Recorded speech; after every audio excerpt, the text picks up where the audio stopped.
right away because we have so much information to share today. Thank you so much for joining our pre-launch event. This is Wingman Webinars, and most of the time we're going to be talking about the three pillars of modern business, which are fractional leadership or leadership, and AI and connection. Today we're starting out with AI, and we thought it would be a great opportunity to end 2025 with AI ethics because we know that some people have other reasons why ethics are on their list to check off before the end of 2025. I'm going to jump into the topic super fast, but in the meantime, if you're interested in continuing to attend these great webinars, please do look at registering for our next one, and Nikki will share that in the chat with you. If you have any questions throughout today, please do put them in the chat, and we'll get to them as soon as we have the opportunity. So I am going to share my screen, and we are going to get started. Okay, so today's discussion is about AI ethics, and I am very excited to have all of you here to have this conversation with me.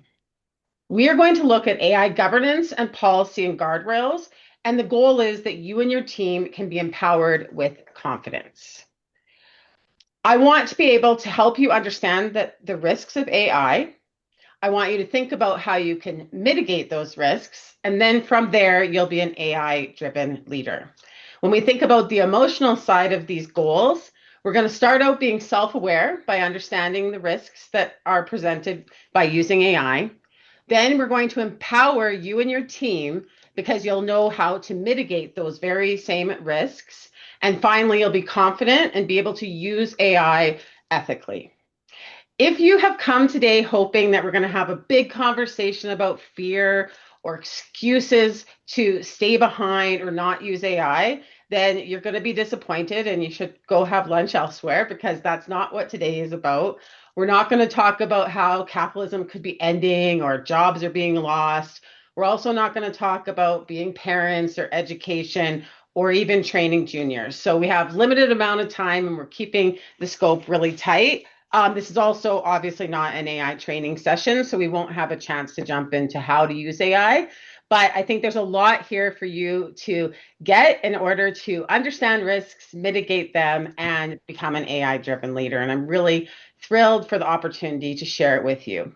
Most of the things that we're going to talk about have come from various training and certifications I've done. And I am really want to tell you a quick story about that. So when we decided to do a pre-launch Wingman webinar event, right away I booked some time in my calendar and I got this presentation done. I'm not much of a procrastinator. But over this weekend, I went back to the presentation and just did that last double, triple check that we were actually up to date. And guess what? Within a month, I wasn't up to date. And so basically, we're going to end this webinar sometime between 1 and 1:30, and by 2 o'clock, it may be out of date. That's how quick things are changing and moving in this space. But the good news is we're going to really lean into the fact that you are a group of leaders and you have critical thinking skills. And so even if the specific details and examples that we talk about are out of date, you'll be fine because you'll have the bigger picture concept and you'll know how to check things for yourself and feel good about mitigating the risks for yourself and your organization. So it will be no harm done, even if we're literally out of date by 2 p.m., which honestly in today's tech world and AI could be the case. Okay, what could go wrong with AI? What are those risks that we're talking about? There's lots of them, and obviously tech people have really specific words and definitions, and I am not a tech person, so give me some grace.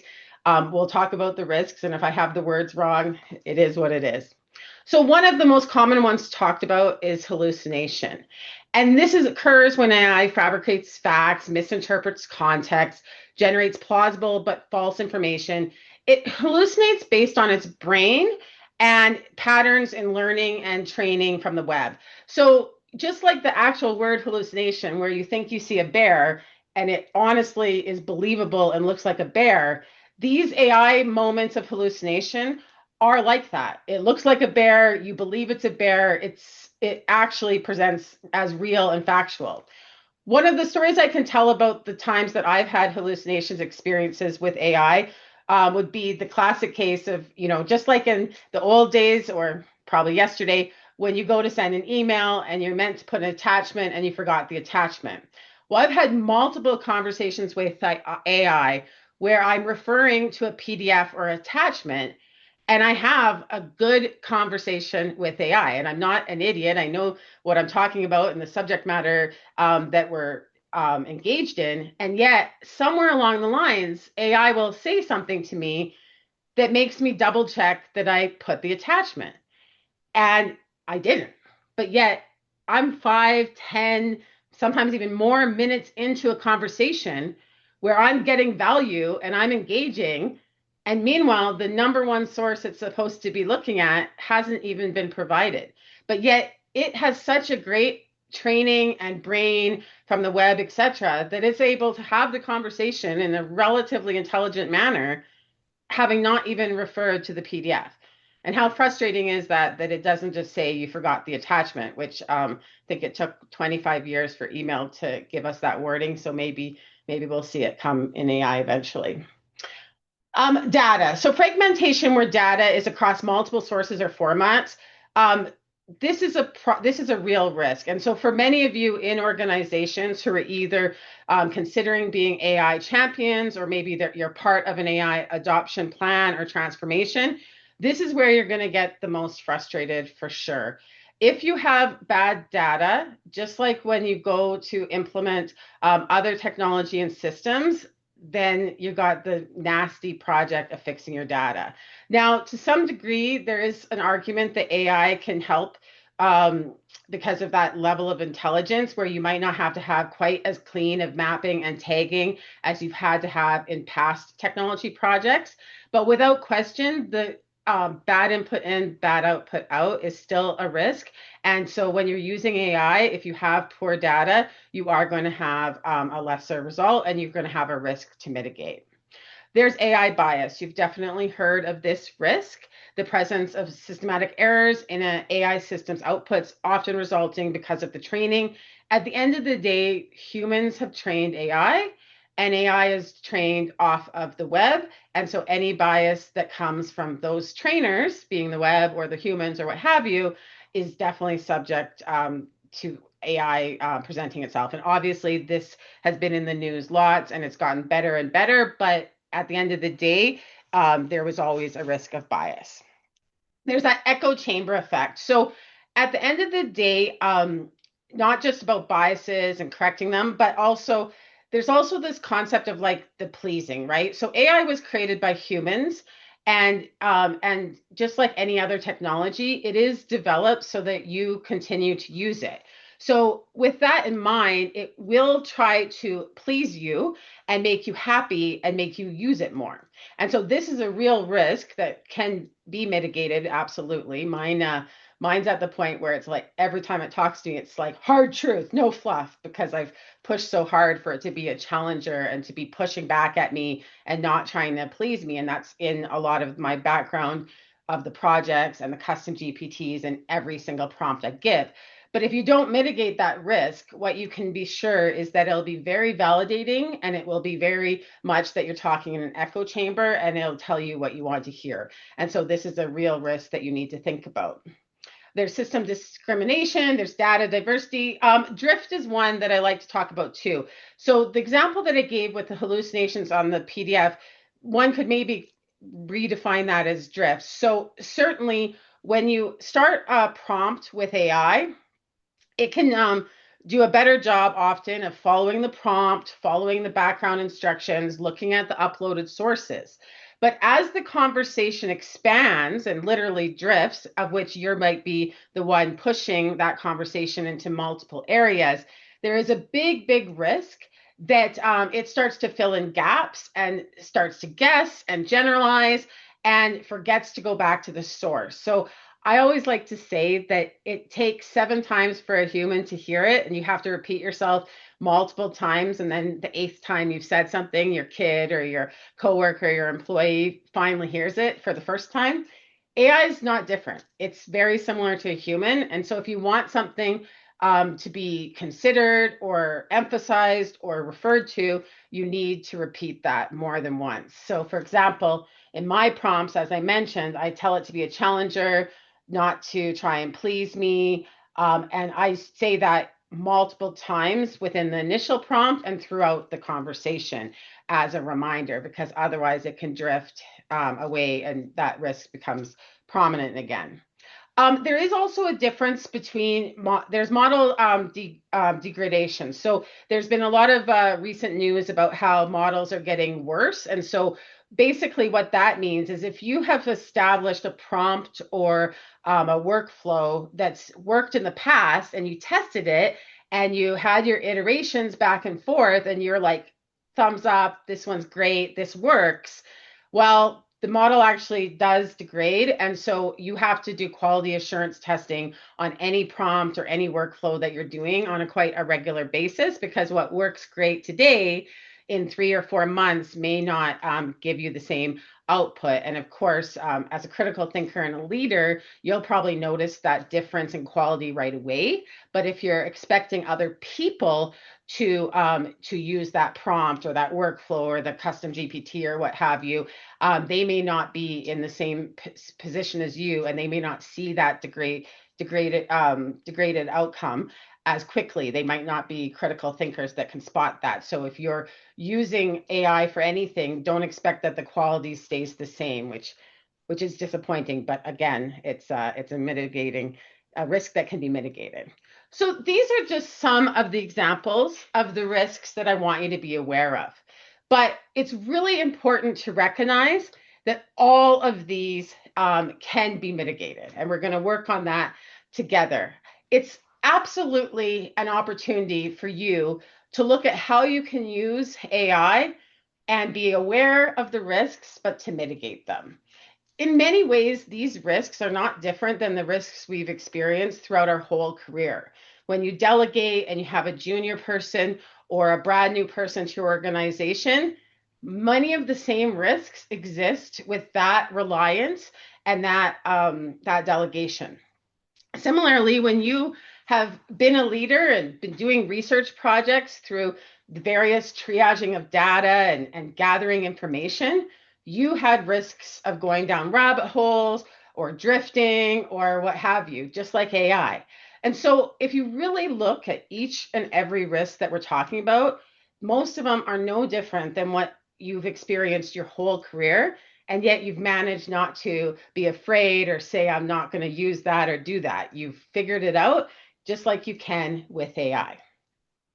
Similarly, when it comes to just even the basic technology and access and privacy, all of you have at one point faced the need to move to cloud. And most of the same risks existed when that decision was made by the organizations you worked at and or yourself and your decision for your emails or your servers or what have you. And so many of these are risks that you've seen before, and the way to mitigate them is not that much different. It's just slightly more modern. Sorry, so AI isn't static. That means that a high-performing prompt, as I mentioned from last month, may now produce junk. You can't ever rely on a single test. You have to have regular quality assurance, and you need to think about it as a conversation. And so just like a junior team member or a brand new person on your organization, it's never one and done. It's never set and forget. So when I'm doing AI training with people, I always say that the first answer or recommendation or task is literally the first. It's never ever the last. There's always a back and forth and an iteration. I was talking to someone just yesterday about building a custom GPT, the Values Better creator that I just recently built. And we were talking about how long it took to go from the initial prompt that was basically solid to the final one. And in that case, it took days and many, many hours to go from what was considered a final prompt or a final instructions for that custom GPT. It was presented as final, it was presented as done. From that, to where it actually worked and the quality assurance was done, and I had made sure that everything was following the way I wanted it to. That was many hours and many days of back and forth. And even, just like when you're reviewing important work with your juniors, sometimes you have to leave it and come back to it the next day with fresh eyes. And so AI, again, it's going to accelerate how fast you can do things, and it's definitely going to be something that you need in your life. I don't think it's optional in any way. But certainly it has its risks, and it has a lot of those things that you've been doing so well as a leader and a critical thinker. It has the opportunity to really put those in place. So you do need to lean on what's worked and also think about what's different in this modern technology and world. So some of the fun horror stories, obviously not fun for real, and we'll send out this deck so you can read the real story in case I butcher the summaries.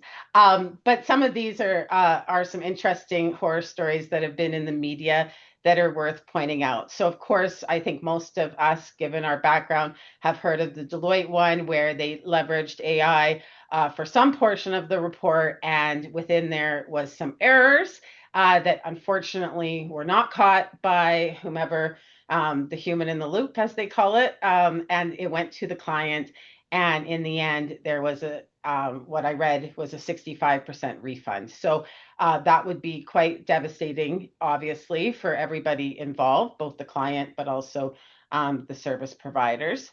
There was another company, an engineering company, that sent cash to a criminal who used an AI generated video call. And so, a lot of, if we think about only a few years ago, some of the reliance we would have in some of our controls where you'd have to talk to someone in person or like live. Some of those controls need to be revisited now, right? Because AI, the deep faking or whatever you want to call it, is quite miraculous. And so there's a need to relook at your controls and your general risks, even if you decided to opt out of AI, because the reality is you can't opt out of AI. The other people are using it with or without you. Air Canada chat box ruling was super interesting. So, long story short, this young man was talking to the chat bot about what the bereavement policies were. He was booking a flight to go to his grandmother's funeral, is my understanding. And the chat bot told him that he could book the flight at full price and worry about getting the discount or whatever it is with the bereavement policy later. And then it turns out that the bereavement policy, you have to assign it as a bereavement case and get the discount ahead of booking and ahead of paying.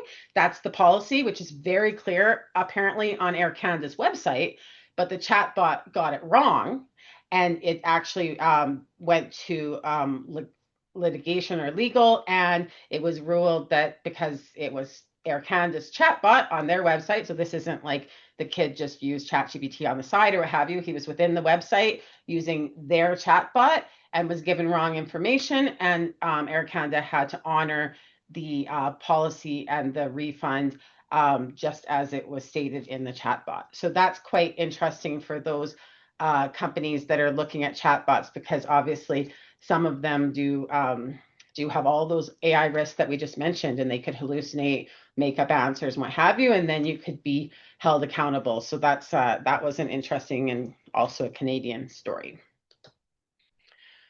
So as I've mentioned a few times already, but this is the one thing I want you to remember when you leave today. You are a business leader, you're a critical thinker, you were trained the old-fashioned way, and this is actually an advantage. And I mentioned we're not going to talk about your kids today or the juniors in your organization, because that's a whole big, hairy topic that we don't have time to talk about today.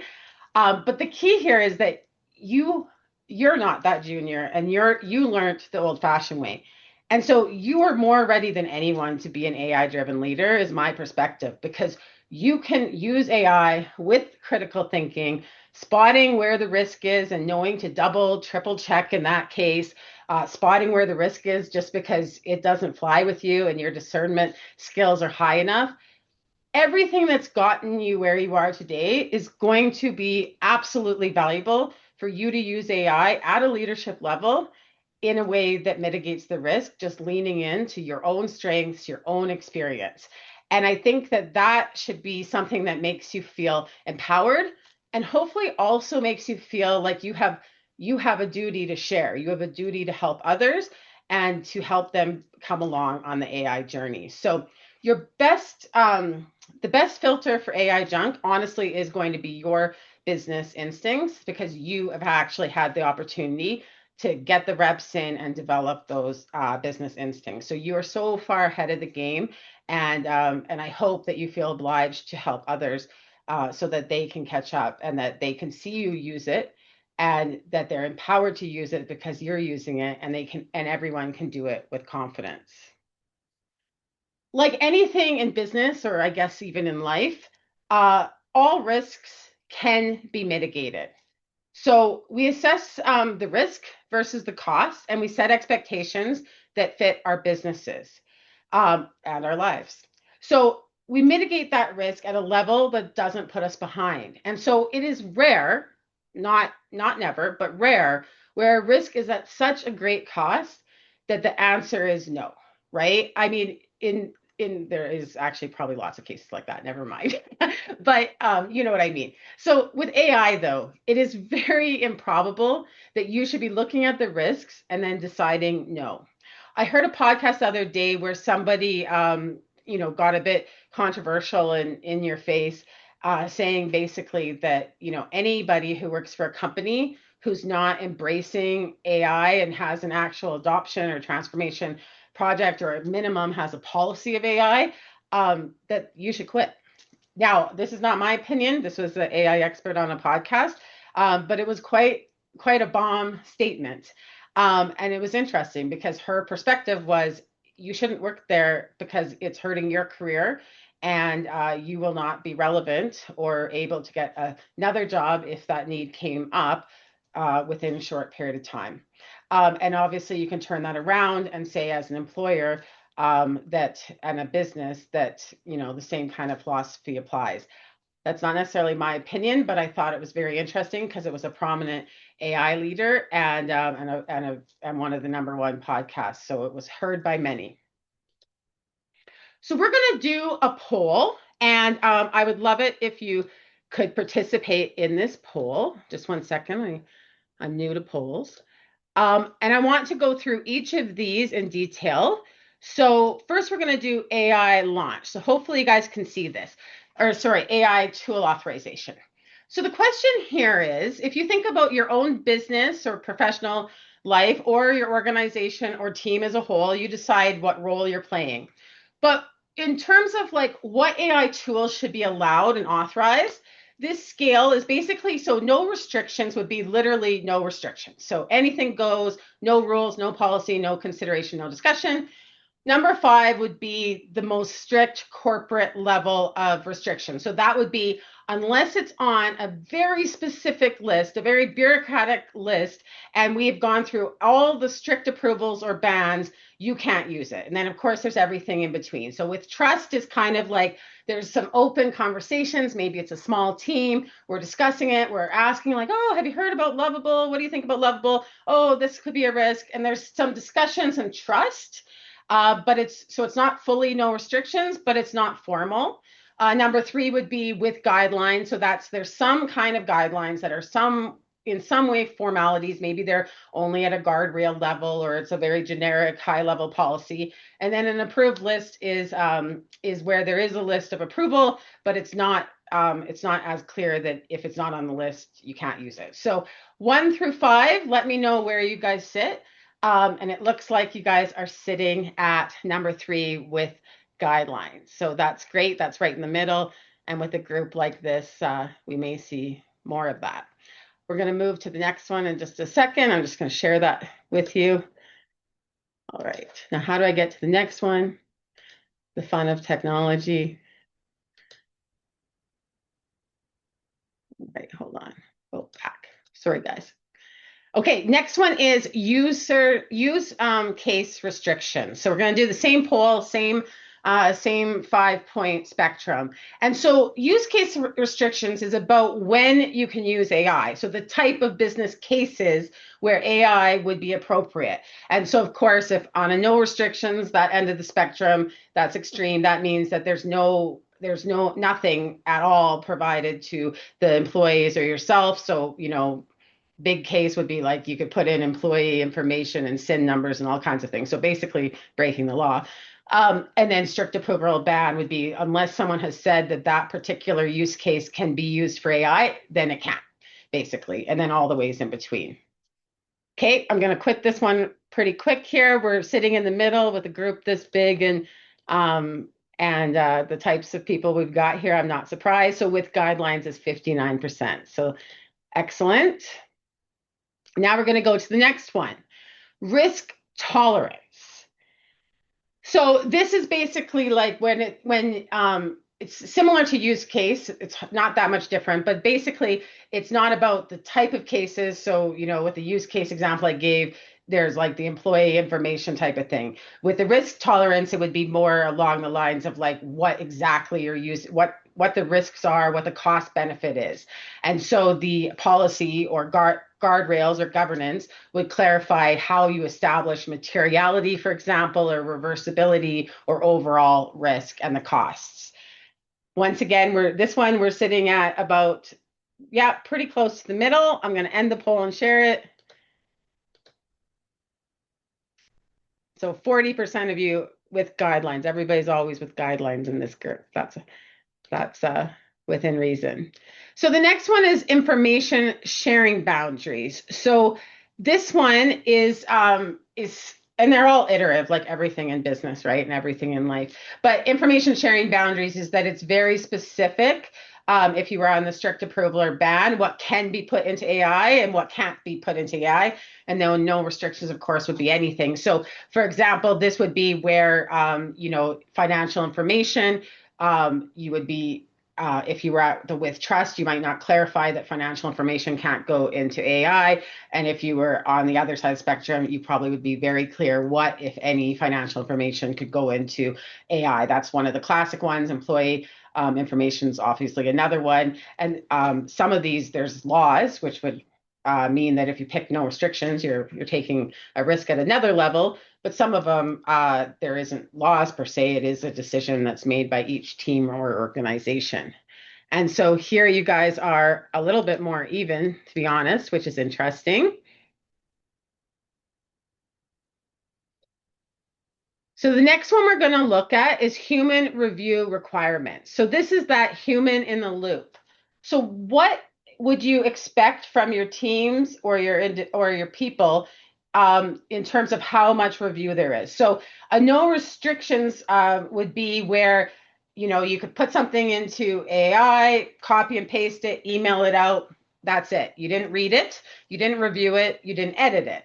Strict approval or ban would be where every single time you use AI, there's a checklist of how much editing, reviewing, etc. has to be done. And then, of course, there's in between. So this is that human in the loop. To what extent can your AI talk to his AI and no humans in the loop? We've all heard those stories where AI is talking to AI and nobody's sending or writing their own emails. That's what this one's about. So this one, you guys are back to with guidelines, and 39% of you are suggesting with guidelines.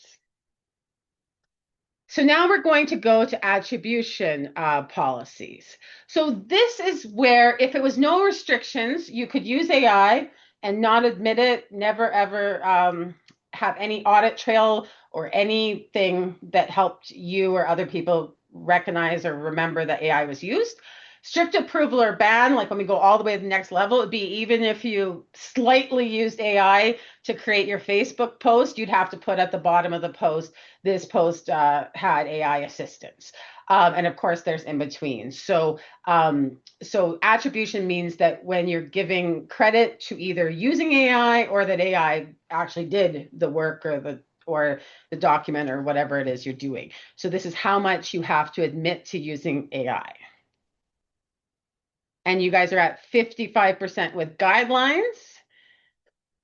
So back to the middle, which makes sense. And now we're going to do, we got two more. So training requirements. So this is the concept of whether or not, so if it was no restrictions, that means everybody can use any AI and they don't have to prove they know the risks. They don't have to prove they read the T's and C's. They don't have to do anything except play and pray. They have to play with it, figure it out on their own. Strict approval or ban would basically be if you want access to our internal organization's co-pilot, you need to go through this entire training program and prove that you understand the risks, you understand the uses, you understand the policies. And until then, you don't get turned on. Your access is turned off. And then, of course, there's in between. So what level of training should be required in order to use AI? And you guys are sitting very much in the middle again at 47% with guidelines. So very middle of the road, which is great. In fact, in some ways, when I look at the list, I may have thought that we would have had a more conservative group, to be honest, but that's not true. So that's really interesting. It shows you guys are ready to be AI enabled leaders and not just come here looking for an excuse as to why AI is too ethically challenging and don't use it. That's not what we're seeing at all, are we? Compliance monitoring means that after all of what we just went through, where you decided what use cases you can do, what training's required, when attribution's needed, that someone's actually monitoring that and checking that the policy is being followed. So yay, you have a policy, but as we all know, a policy is only as valuable as the paper it's written on if no one's actually checking that the policy is understood and followed. So compliance monitoring is that if we've said this is the way it is, that we actually check and people are accountable to that policy. So that's what that's about. And you guys are sitting very much in the middle again, which is interesting because I know many of you have had audit careers and might have wanted internal controls to have a few extra gigs to take care of. So we're at 40% in the middle again there. So the purpose of that, just one second, I'm going to go back to sharing my screen.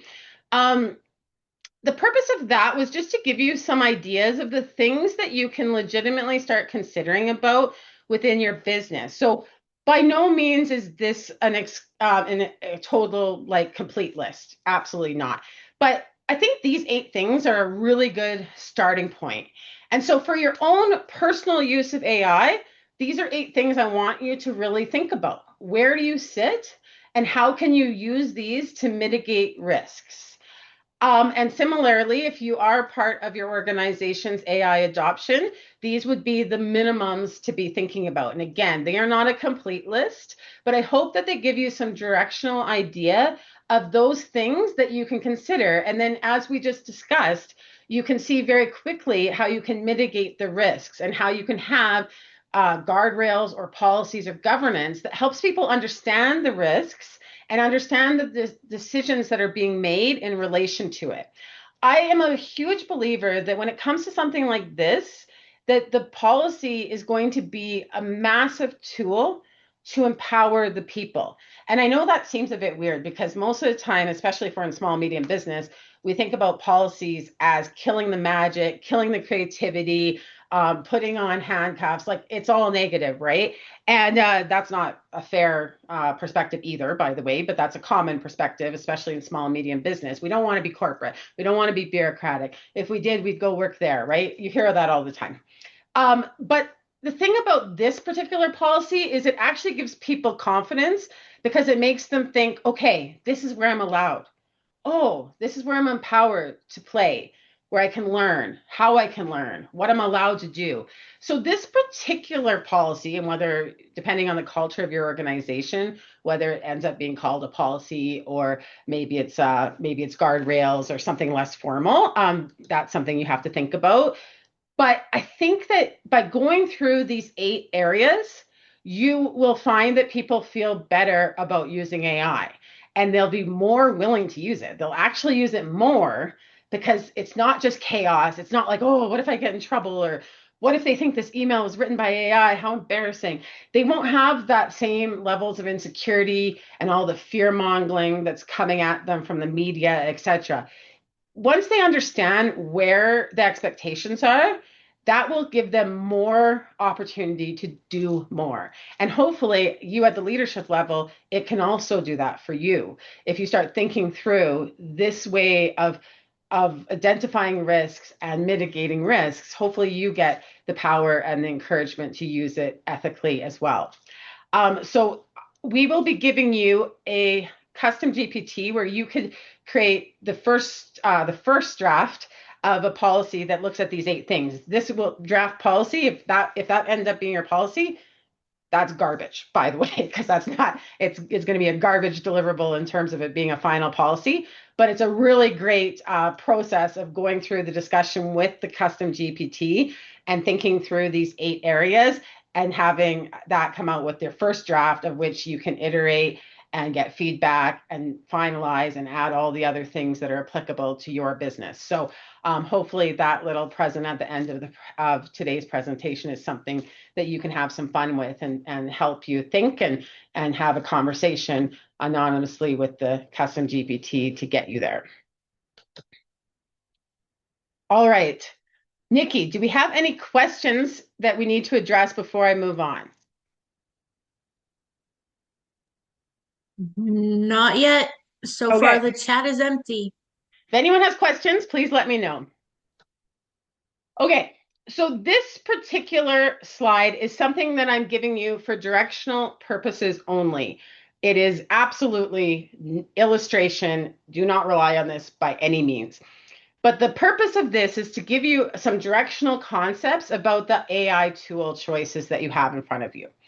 So what I've done is I've looked at the most common tools. Obviously, there's endless amount of tools available, and many of you work for businesses that have custom tools within your business, which is amazing, and they're doing a lot of this risk and ethical use consideration for you on your behalf, which is also amazing. But if we think about the free tools available, like the Copilot, the ChatGPT, the Claude, the Gemini, what type of risks are we facing when we think about data privacy and confidentiality? So how data is being used, whether your private data stays private, audibility and admin control. So that's being able to trace how AI was used, when it was used, where it was used, um, and how much you as an organization or a person control the uses and the availability, et cetera. Compliance and security is like the old SOC 2 and ISO and all that jazz.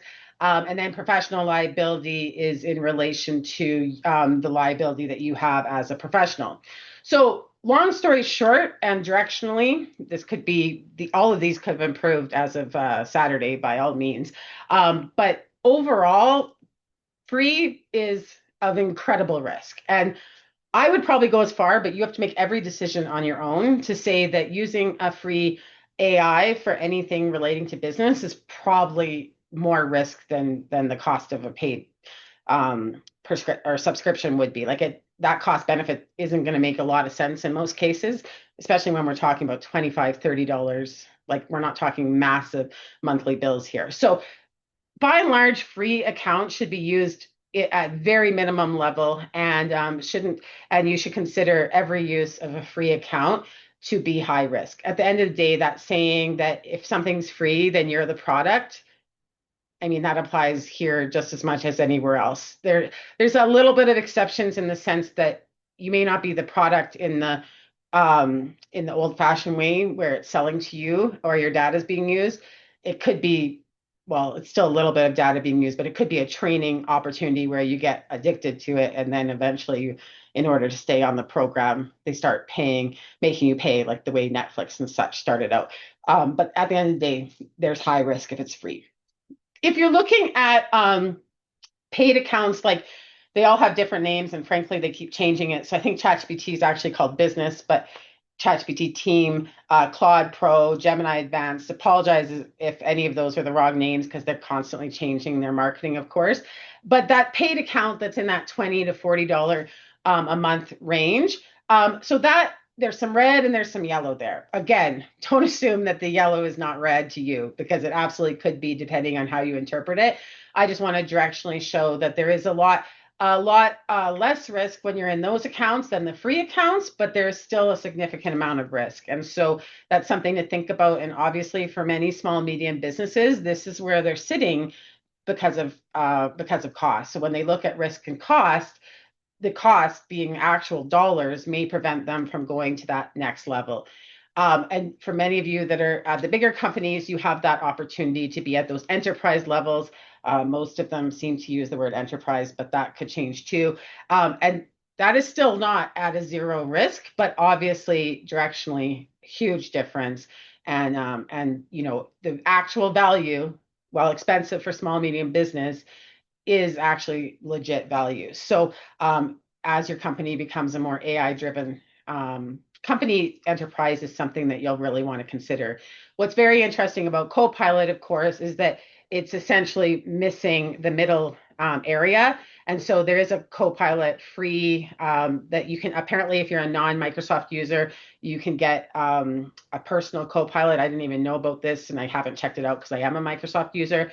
And then there's the Smart Assist that comes free with Microsoft, which is basically not the type of AI we're talking about here.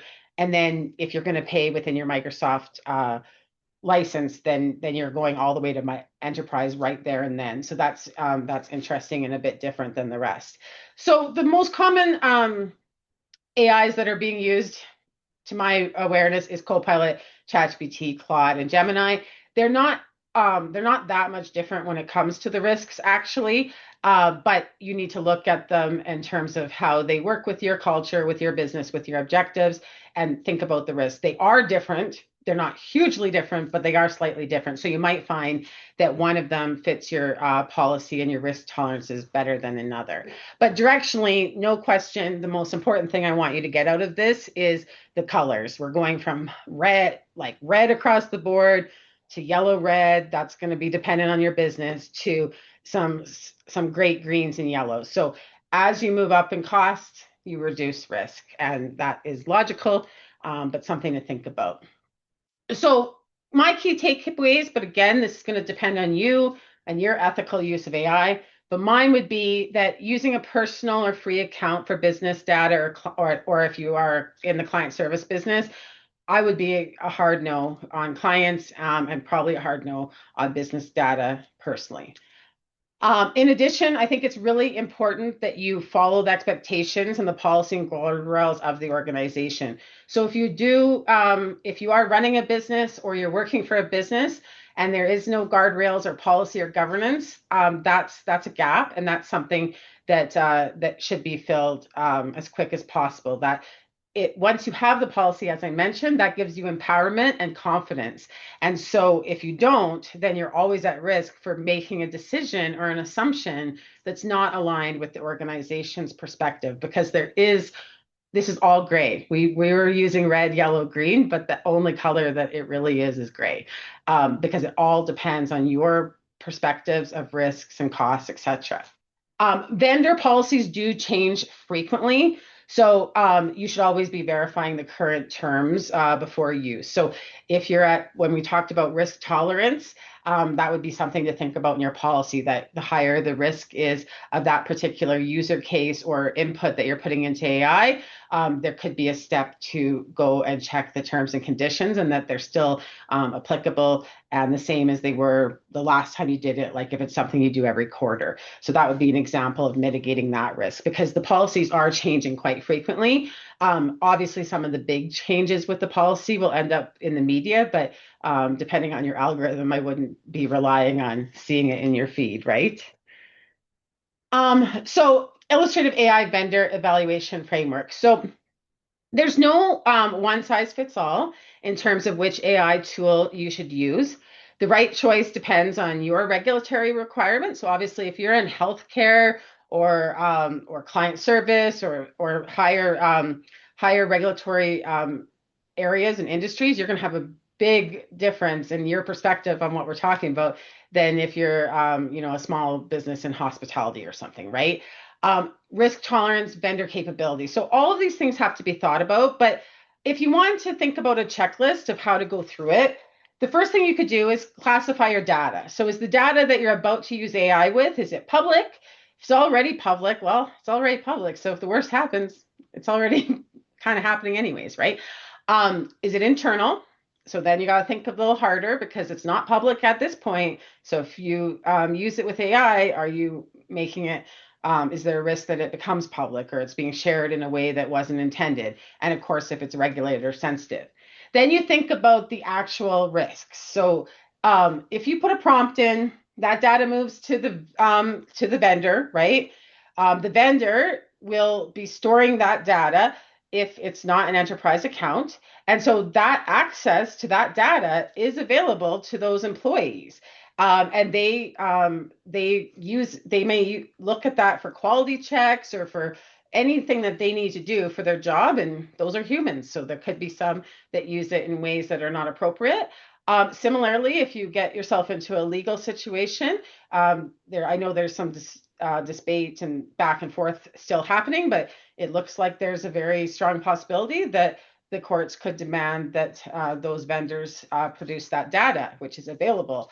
And so that is also a potential risk. And then, of course, that data, how long it's held for, changes based on the vendor. So those are where the risks are with those free or paid but not enterprise accounts to think through. So would it be okay that the vendor employees have access to that data? Would it be okay if the courts could demand access to that data? Those are things to think about when you're doing that risk cost analysis. Critical questions for the vendors. So you could ask them or try and figure out from their terms and conditions or their or what have you, how are they using the data for training and usage? So as most of you would know, free accounts potentially use anything that any of the AI in order to train. So that's where it is being made public and being used in a pretty broad fashion. And many of the vendors, if you're using a paid account, that's where you're the product. Most of the second level, that team paid individual or business accounts claim not to use your data for training. And they make that very clear, but that doesn't mean they're not using the data. It just means they're not using it for training. How are they storing it? What's the retention? What's the access and security for those employees or what have you that have access? And what's the contract say? What's the compliance? So then you match that tool to your risk and your data. And so obviously public information, maybe you are okay using a free AI tool with public information, because really what's the difference between the public, how it's public today versus how it becomes public if the worst thing happened by using AI? Maybe that's where you're at. That would be extreme, but it's possible for sure. Versus where you have internal and regulated and sensitive data. Maybe you're okay with the chat GPT business, maybe you're not. That's going to be very gray, lots of opportunity to discuss the risks and costs there. And there's still some risk with enterprise, no question, but much of this gets mitigated when you're at that level of your AI tool choice. And so you need to think about your compliance. So if you are obligated by various contracts or professional obligations, that has to be in consideration with the decision made. In fact, that may drive a decision to be made because it's kind of more black and white. And you need to keep reviewing this. So AI is iterative. So this is unfortunately not set and forget or one and done opportunity. All of this needs to be relooked at. And obviously where things have been assessed as higher risk, they would need to be relooked at in a more consistent and formal manner, where it's lower risk, that may not be as necessary. Want to revisit the not training on your data. So as many of you know, when you pay that 25, 35, 40 bucks or whatever, it says that it doesn't train on your data. I think some of the free accounts, you get to check off whether you want it to train on your data or not. But what does that actually mean? Is that like a blanket statement of you're safe, I don't train on your data? Not quite, right? So your data is private. It's encrypted from, sorry, not training from your data does not mean that your data is private. It's not encrypted. It potentially can be subpoenaed, like we mentioned. And of course, if that vendor got hacked, because it's not encrypted and because it's sitting there available, whoever that bad player that hacked that vendor would have that data. And in most cases, in no way does that suggest that compliance requirements would be met. So when it says not training on your data, that's not a blanket, I'm safe.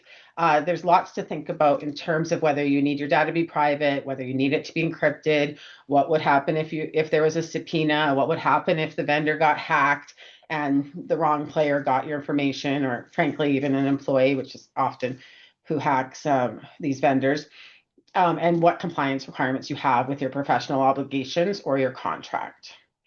So a real world scenario, if you had a CPA that was a tax CPA using ChatGPT Team, so that's like that $25, $35 account to draft a client tax memo, and they included the client name, the income figures, the tax situation, that data would sit on OpenAI servers if that in that particular case. So if OpenAI was subpoenaed in an unrelated case, that data could be discovered. If OpenAI had a breach, that taxpayer's data would be exposed to that bad player. If OpenAI's employees had to review something within for safety, they would randomly see that George Smith's tax return in 2024 was $1 million or whatever. And there's all kinds of other breaches in terms of that particular tax accountant's likely what they have agreed to with their client confidentiality, their tax preparer regulations, the privacy laws of wherever they live, and of course, their CPA standards. So in other words, that's probably not an okay way to use a team account. So even though it's a paid ChatGPT account, it still has some real risks. Another example would be if an HR manager used the free Claude to draft a termination letter, and if they included the employee's name, the performance issues, and medical information. Anthropic stores this conversation, so that could violate all kinds of different laws and rules that employer is subject to, and the employee could potentially request, the employee could find out that that was a problem, and there'd be fiduciary duties and all kinds of issues. So again, probably not a great way to use free Claude, even though free Claude has the opportunity to say, don't train on my data. It's still probably not a place to be using it. In all these cases, depending on your company and your policies, maybe there's an opportunity to use these accounts without the names of the people or identifying tags. That might be appropriate for your company, and it might not be. But if these risks are not appropriate for your business, then these are not use cases of AI. All right. If anyone has any questions, let me know. Nikki, let me know if there's any questions. And we're going to move into SLOP. Just before you do that, Jamie, can you just do a recap on the AI drift and also the red, yellow, green? There was a bit of confusion on that. It was a bit hard to see behind you. Um, Yes. Okay, so the red, yellow, green, the good news is, even if there's confusion, you shouldn't be relying on it anyways. But let me just share it quickly to give you some concept. So, and we'll be sending out the deck as well. But the important thing for you to recognize here is that we go from like red, solid, almost anybody would consider high risk if you're using free accounts. That's not overly great. Free accounts would be considered high risk. Now, whether you tolerate high risk and still use it, that's great. That's your decision. But a free account has high risk in all regards. The paid accounts, like those $25, $35, $45 type of accounts, so ChatGPT Team or ChatGPT Business or paid ChatGPT, Claude Pro, Gemini Advanced, these names could have changed as of Saturday as well. Those have that's where the gray is insane, because it really does depend on how you consider and look at risk. But certainly we're still sitting in the yellow and red at minimum, and some of you may perceive it as full on red, depending on how your ethical use of AI is defined. Once we start getting into green, it's not just green roads ahead and no risk. There's still risk. There's still some yellow, and you may assess some of those greens I have as being yellow. Certainly don't assume that because I marked it as green that it would be low risk for you. There's almost no case of no risk. But the important thing here is the illustration of as you go from free to the paid to the enterprise, there's big differences in terms of what value you're getting and how that cost does actually contribute directly to reducing your risk. And then the drift, I'll just stop sharing for a second here. The drift, so again, ironically, the best place to learn more about drift would be to talk to AI about the drift risk. And it's so crazy how clear it'll be when it talks about its own risk and its own use. It's actually kind of amusing.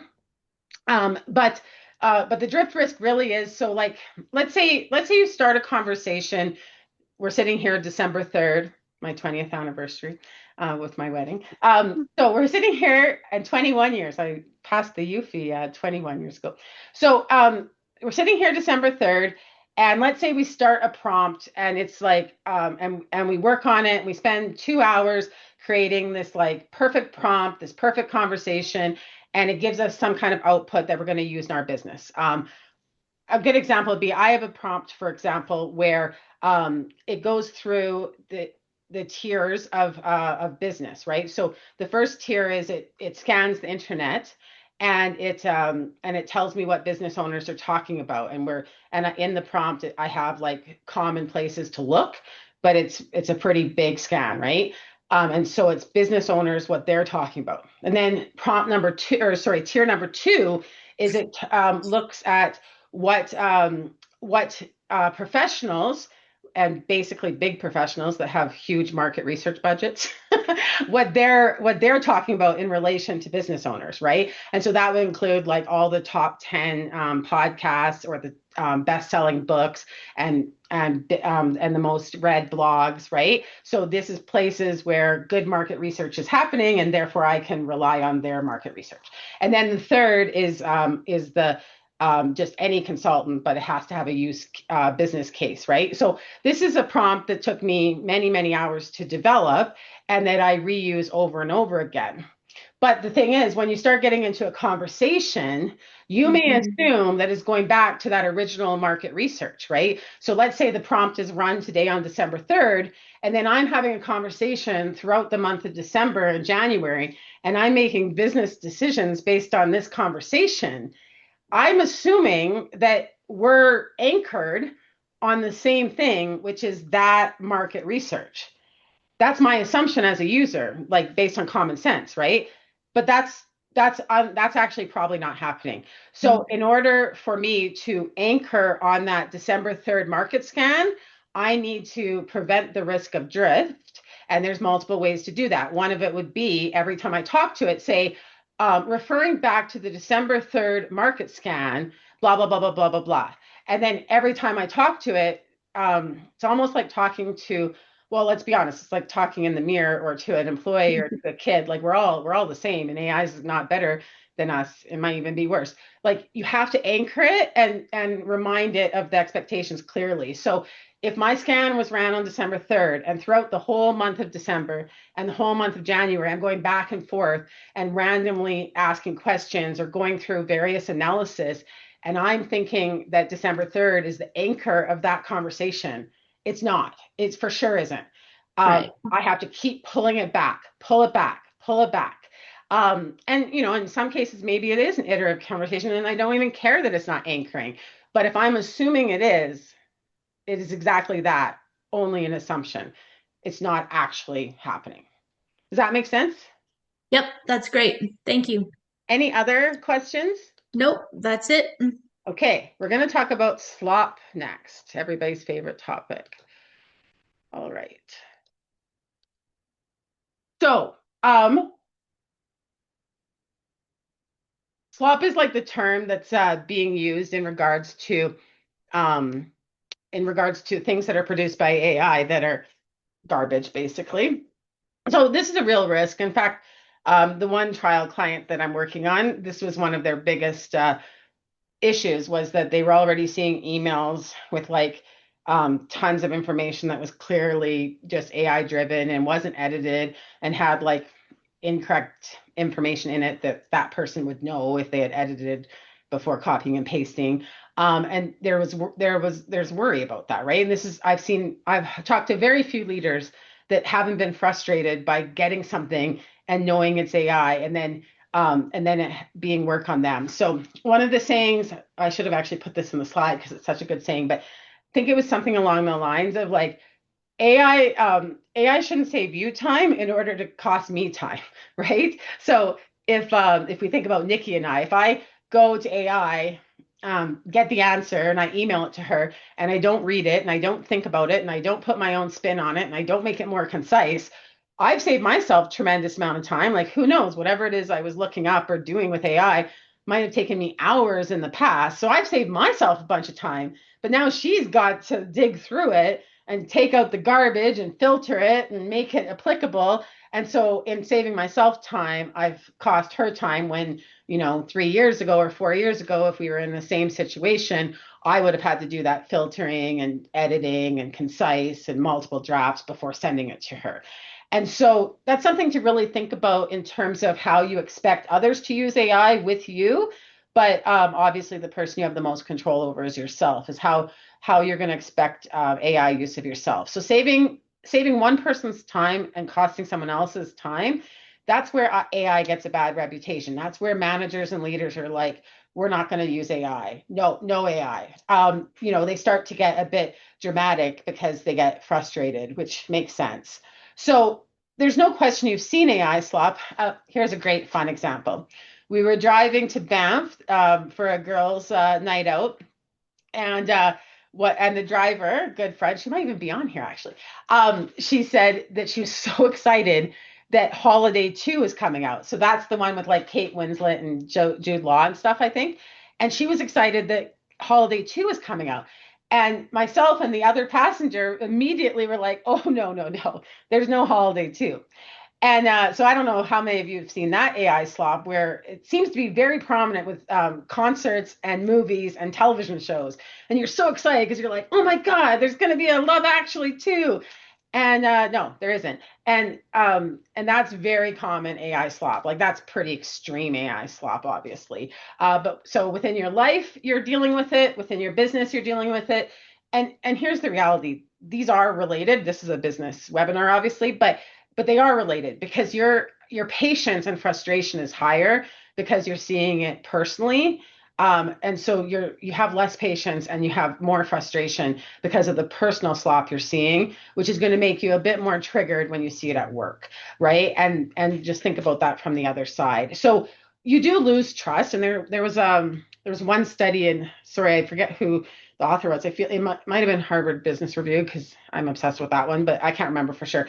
Where there was a study where the AI, like so much trust and credibility was lost when people were giving AI garbage. And so you're a decision maker, you're responsible, you're trained with critical thinking. So the good news is that most of the time when you see AI slop, you're going to recognize it, and your worst risk is that you're going to be impatient, you're going to be short with someone, you're going to get frustrated, and you're going to make extreme decisions when it comes to AI use and policy. That's the biggest risk for you because you're smart enough, you're going to see through it. But that's not the case for everybody. So it's something that you really need to think about. And even if you're in that privileged position where you know it's slop, your time has been wasted because now you either have to grind through the slop or send it back and wait the day or hours to get the good result. Or I guess you could take the slop, put it in AI, and get the results you want. That probably would be actually the best choice. So AI slop is real, and it's something that should be prominent in your consideration when you're thinking about your policies and your governance and your ethical use, and really deciding, what your tolerance is and how it's defined and how openly it's talked about. And I think once you identify it, you can mitigate the risk and really come up with the decision for the culture of your company for what works with you. So here's some just like quick examples. Never copy and paste from AI and then post it or email it or deliver it. I would suggest, these are my opinions. You can have every opinion you want. But just to give you something to either argue with or consider, I would say don't copy and paste from AI. Always review it, and generally you should edit it as well. Many of you have probably seen the post about the M dash, and it's so funny because the M dash is now actually. So I've been a dash user for so long that I'm especially triggered by this because I've been writing. Many of you have probably seen my LinkedIn's or seen things I've written in newsletters or what have you for many years, and you'll know like I write with a dash consistently. And now I'm frustrated because I'm also a Grammarly user. Grammarly's always been AI before ChatGPT, and I was using it like 9 or 10 years ago. Now it replaces my regular dashes with M dashes, and it's so frustrating because I don't AI doesn't write for me. I always write for myself, and I only use AI to make it better with slight help. But now part of that slight help is it replaces all my dashes with M dashes, and then it looks like AI wrote it, and it drives me crazy. And the irony about not that I could go on and on about M dash, and I'm going to stop soon, but the funny thing about the M dash is that when I got AI to review my deck, it told me to take that out, and that was a stupid thing to say, but I stuck by it, and I'm saying it. The first outcome, we've talked about this already, the first outcome of AI is almost never the last, and it usually takes many iterations and skepticism. You have to think of it as a junior employee or just a conversation, even with someone at the same level as you, if you feel that's the case. You need to collaborate with others to keep a high standard of human first and slot-free work. So who owns output? Something else for you to think about is if AI assisted, who owns the result? And so one of the things that many of you need to start thinking about is when you have a vendor.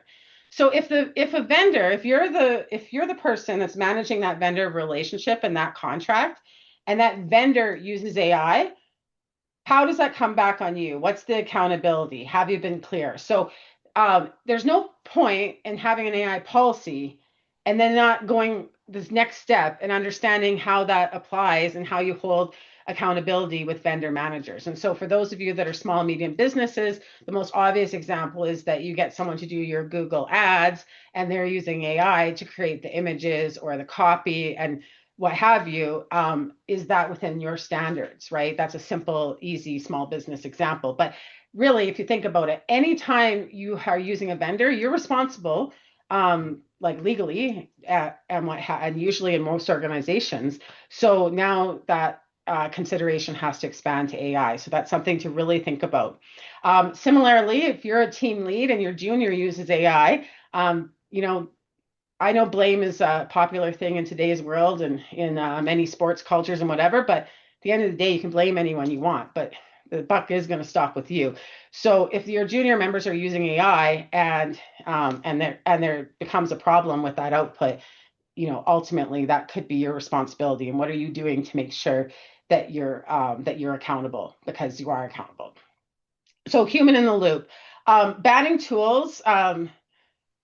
Is not like the answer. I mean, that would be the easy answer because then you wouldn't have to worry. But the reality is, if you ban the tools, that doesn't mean they're not going to use it. So that's probably going to be an ignorance is bliss situation and not a reality, right? It's important for you to think about that all the outputs deserve questions like what I do is when it comes back, I always think to myself, what's good about this answer? What needs improvement? What do I want to see change? And teach your employees to do the same thing. So the first response from AI is always a conversation. It's the start of an iteration. What do you like about it? What could be better? And what needs to be changed? So accountability is something to really be transparent about. So at the end of the day, you and your team can be empowered to use AI if you think about these things and you have real conversations and make real decisions about what risks are faced and what the costs are and where you want to mitigate the risks and the decisions you want to make. So I hope that today you've seen an opportunity to recognize, oh, that is a risk. But yes, there's many things I've done in my career to mitigate similar risks, so I can mitigate that one too. And I hope that you've come away with less fear and more empowerment and confidence to use AI. Is there any last questions? There is one question, Jamie. Perfect. Um, the question is, do in-client AI products provide the company or the business with stats? So, example, staff that are using AI, how often, what it's being used for, that Yeah, kind of so thing. I am not 100% sure about that answer. I think that enterprise, there is ways of like configuring that and getting that stats, my understanding, but I am not 100% sure. And even if there is, I think it's not by default that there's some admin level. So if you go back to the directional red, yellow, green, admin controls is the second column, which talks about the level of controls that you have. And it's like all the rest, right? So free, it would be zero. You wouldn't even know they had the account. Then that intermediate level, it would be pretty minimal in terms of how much you would be able to control and see. You can, I know that with ChatGPT and some of the others, like you can set the access controls, but you can't really you can't audit the use of it Right. very well. That's pretty high risk. But with enterprise, there is ways to do that. And there's some that I end up marking green or yellow, but it depends on how you set it up, and you would have to do that actual admin work to get that information Right. and to have it set up so that it was tracking it. All right, Okay. so we're getting close to time. We said that we would be with you. It's between 1 and 1:30. We're going to wrap. So if there's any other questions, do post them in the chat and I'll address them. We are launching this new company in 2026. Most likely, we'll start talking to candidates in January and in February doing a full launch. Right now, we're looking at fractional leaders in ops and strategy and people and revenue. So basically, we are going to be helping in areas that are not finance, accounting, or legal. We're very excited to be able to unblock and uplift leaders. And we are hoping to help leaders fall in love with what they built. And so this is an opportunity to work with fractional leaders in spaces that I haven't ever worked in before, and to help clients in those same areas as well. So very excited about that launch. I was saying earlier to someone today, this is a bit of a human experiment where I'm trying hard to be patient and not act with urgency or hustle, and hence why the launch date is a bit unclear, and we're not hurrying or putting deadlines. I suspect that I will come away from this human experiment deciding that I don't ever want to do that again. But but I think it's always good to stay disciplined and committed and see what it feels like. So I am trying patience and a lack of hustle and a lack of urgency, just like I tried my summer off. And after having a summer off, I'm like, oh, this is nice, but I don't know why people need it. Okay, so the Wingman Webinars, which is a fun way for us to communicate about AI and leadership and connection, that is going to be the first Wednesday of most months. We are going to be back January 7th. It feels like it's slightly far enough from the holiday season that it's worth going with. And we are going to ask you now to vote. Oops, sorry. We're going to ask you to vote, please, on what we should be talking about. So, quick little selfish poll where I would love to hear what you guys want us to talk about. So we came up with a few ideas. One of them is the capacity curve. So that's about understanding leadership needs at various stages of business. The M framework is learning how to be hired or how to have a successful hire. Um, AI top tips, demo, and training. So if you're here for AI and sad that we didn't teach you how to use AI, that would be that. Connection, a keynote on the concept of unreasonable hospitality. It's an industry agnostic approach, one that I just recently certified with. And then flight plan. So that's another thing I just certified with. So it's a keynote on Donald Miller's flight plan. So if you want to vote, we will take that into consideration. And and figure out our next topic soon. You can register if you just trust us and want to register regardless of the topic, and otherwise you can stay tuned and we'll announce the topic in short order, and it will be very much with consideration of your feedback. So I'll give you a couple more seconds asking you if you could possibly share that feedback. As I mentioned, I'm also going to share with you this deck.